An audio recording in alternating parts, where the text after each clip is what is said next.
Obviously, this is not about intelligence we're going to address. It really is about thinking, and more than that, it's about the imagination, which is, I suppose, my favorite subject in the world. And how we direct it, what triggers it, how we can mold with it. So I'm going to start off with a demonstration. And the demonstration really is about the creative imagination, and where you focus unleashes the power of the creative imagination to create. So this is my least favorite demonstration, and I'm going to get it over very quickly. Now, this may look ominous because I have this big knife. I also have a lemon, and in a few moments what I'm going to do is count to 3 and take a bite out of this lemon. So what I'd like you to do is to imagine, pretend, childlike self that you're biting it with me. When Einstein said imagination is more important than knowledge, that's pretty powerful. But it's the second part of the quote. It is the preview of life's coming attractions. So I want you to imagine you have a lemon. In order to do that, you have to recreate a lemon in your mind. And if you've never tasted a lemon, that would be very difficult. So we have to look, of course, at the color. It's yellow. And if you recall the texture of a lemon, with our sensory feeling, it is a little bumpy.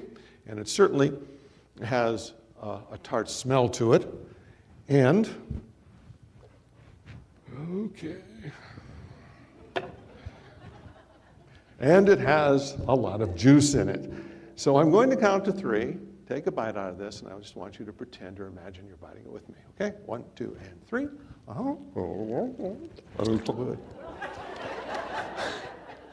How many of you either had a reaction either just before I bit the lemon, at the very moment I bit the lemon, or slightly after I bit the lemon? Just raise a hand. Put your hands up high and look around the room. Look around the room. Good, thank you. Now, if you had to give that a percentage, and we have about 300 people in the room, what percentage do you suppose that would be? So we're here between 85, 90, 95. I will tell you it is almost always the same, whether the group is 10,000 or 20, and that it is about 96%.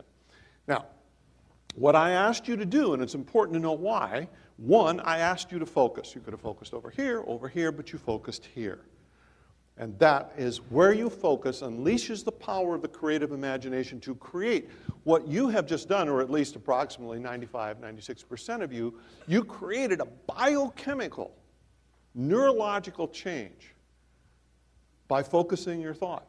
And you created that out of nothing. Out of nothing. Out of an illusion, out of a fantasy. You made it up, and you changed something in your brain that changed something in your body. And if we take that idea and we move it forward to focus, you start to see that where you focus can renew us or deplete us. Because the world does not support the renewal part of it. I'm a person who really doesn't watch the news very much because I, like probably many of you, are affected deeply by what goes on in the world, and it makes us feel helpless. And what we want to look at today is let's look at what we can control, and let's see what we can create that we can control, and then let's look at what we can't control, and let's look at possibly letting go of that part that depletes the human spirit.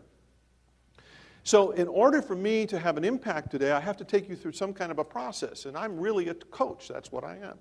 So the process I'm going to take you through starts with a question, and it ends with an answer to that question. And this isn't about pressure. This is about playing in your mind. So here's the question. If you had a magic wand, and you could wave it, what is one thing you would change within 6 months that would make you more successful as an individual, mentally, spiritually, emotionally, socially, individually, or as part of your association? Now, I think it's a pretty clear question, and you don't have to make up your mind right now, because as we go through this, you're going to probably morph that answer anyhow. But you wave the wand. No, there are a couple rules of the wand. You can't disappear anybody.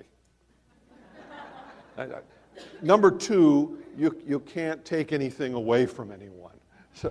And you can't, if you're 5'2", you can't be 6'4". If your eyes are blue, they can't be green unless you use contacts. So there are certain things that we simply cannot change, but by the end of this program, you're going to see there are a lot of things that we can change. So think about that magic wand question, and I'd like to give you about a 2-minute lesson of the mind, because I think it's important when we talk about creating the future to understand actually how all this stuff works in the simplest way possible. You know, and I'm sure you've all heard the words conscious, subconscious, but what you just experienced is a perfect example of that with a lemon. The conscious mind is that little voice in our head that you talk to yourself with, that we talk to ourselves with, and if you don't know what little voice that is, it's the one that's going, what little voice is he talking about, right? It's our mind chatter, our self-talk, and usually our worst enemy, sometimes our best friend. All right, so let's just set that aside for a moment. We'll talk about that later. It's the subconscious that is so cool. But it has certain rules to it, and these rules are unbendable. They do not change. It cannot tell the difference between a real or an imagined experience, period. Period. So that means whatever we're kind of fantasizing about or recalling from the past, which is usually incorrect to begin with, or we're fantasizing in the future, know this: we never have to work about creating a fear-based future. Never. Requires no energy at all. All we got to do is just let the mind do what it often does. But we do have to put in a little effort to create something magical and healing. So it can't tell the difference between a real or imagined experience. It has no time sense. None at all. So that means that if I had you recall an event from your past 40 years ago, vividly, and recall something that happened an hour ago, it's just as powerful because it has no time sense. 3, it can't hear a negative suggestion, which most people don't know. Simply that part of us is it doesn't think. It can't hear a suggestion. Now, what do I mean by that? Let's suppose that out in front of the Hilton there was a major highway that's busy all the time, and you were parked on the other side of that highway. And the convention, the meeting concludes, and you have to walk across this busy highway to get to your car.